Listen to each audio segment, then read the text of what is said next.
couple of months ago, a company called I'm not sure exactly how to pronounce that. They reached out to me and asked me if I wanted to test out and tell them what I thought of two of their products. One was a EF to EFM adapter, which it has a built-in shoe mount, which does not work with the cage. It doesn't work with a lot of the accessories for the M50, so I would definitely do a hard pass on this. There are better options. But the other thing they asked me if I wanted to try out was a mini LED. It is the McoPlus LUX 1600. And after using this little light for the past couple of months, I have to say, I absolutely love it. It's kind of like a Aperture M9, except that it has 12 instead of 9 LEDs. I haven't used the M9, so I can't tell you which one is brighter, but I can tell you this one is plenty bright for the applications. In fact, on occasion, I will actually just plop this on top of a cabinet when I'm doing work in a room that doesn't have any lights and just shine it off the ceiling, bounce the light, and that will actually provide me enough light to work by. And since the review of this would only take about 30 seconds,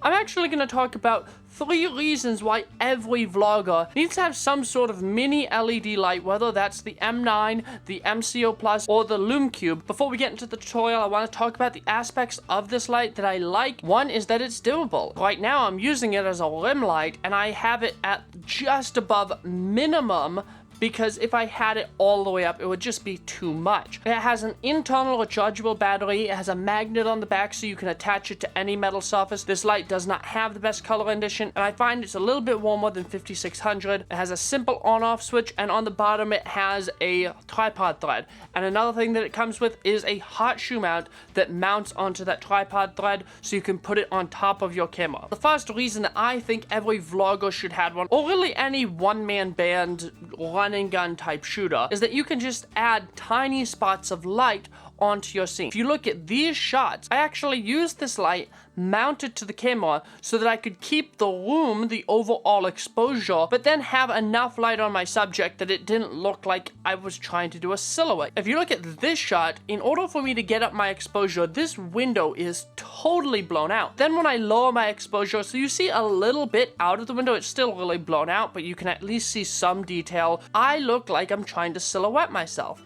But then when we add this light, that's when this shot really looks good. You could do it either of the other ways, but this way, adding just a little bit of light when you're backlighting your subject really comes in handy. Next is for low light video. Having an LED to put on top of your camera to light your scenario better is really helpful, so you don't have to have a super wide aperture. You can use something like the kit lens at f3.5. So if you look at this shot is at f3.5, shutter speed of 1/50th, and ISO 500.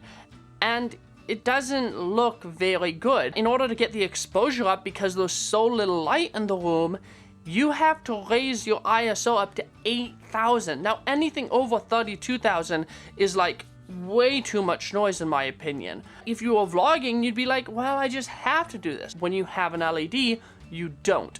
Now, there are 2 ways to use this LED. One way is to just mount it on top of the camera and shine it at you. And this is what that looks like.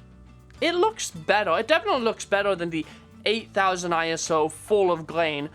Way better than that, but it doesn't look good. The shadows on the face are really harsh. One thing you can do when you're using LED lights in low light is try and get by a light wall. The walls in here are light blue, and so instead of shining that light at my face, I shined it at the wall that I was standing right up close to, and it looked like this. 8,000 ISO, then shining at my face, then bouncing off the wall and lighting my face. And that actually brings up the exposure of the entire room more evenly with your face. When you have a low light scenario, you don't want to just have blackness around your subject or yourself. You want to bounce that light, try and light the whole area a little bit better, bring up your exposure. But as you can see, this is ISO 8,000, this is ISO 500. Huge difference. The last reason that I think any vlogger needs a mini LED light is Impromptu Studios. Like, if you look at this scene, I am lighting this with a softbox and a rim light, background light, but what if you didn't have this? What if all that you brought with you was a tripod and you didn't have any windows, or it was cloudy out, so the exposure was constantly rising up and down like it was today? You don't want to have to deal with that. This is where the LED light comes in, and basically you're going to use the same principle where you get up close to a wall and then you bounce that light off of the wall. Bounce light always looks softer than just shining LEDs right at you. And so if you look at this scene, this is my same studio without any light except for the window, which is constantly shifting. I don't want to use that light because then my exposure in my room would constantly be going up and down. But then this is when I turn on the mini LED. It looks almost as good as my regular studio light. If you don't have the space in your little studio to put a softbox, you don't even have the space to put like one of those roll-up matte lights, using something like a mini LED, bouncing it off of your wall can give you a really nice, soft, cinematic light. I've seen a lot where people feel really intimidated by lighting, so they don't put any effort into it, and the lighting ends up being inconsistent, not good, just bad lighting, or they raise their ISO up really high in order to compensate for the low light of the room. Getting something like a little LED and either using a wall, or you can go to the dollar store and get a $1 bounce board. Something like this would work. Just hang it up anywhere and you can get soft cinematic light that will look on par with the best YouTubers. Okay, that part. There's a lot more to lighting than just bounce, but it's going to look a lot better than most of the amateur YouTubers. I hope you found this video helpful. If you did, please give me a like, subscribe to the channel for more content like this. Go check out this light in the description. Thank you for sending me out this light. I really appreciate it. I would ditch the tripod thread on the bottom of your adapter. It messes with too many accessories. And I'll see you all in the next video. Oh snap, mini LED. This is gonna save me when I'm in a pickle. Because oftentimes I find myself needing just like one extra light. Yeah. And this is gonna do it for me. Thanks, man.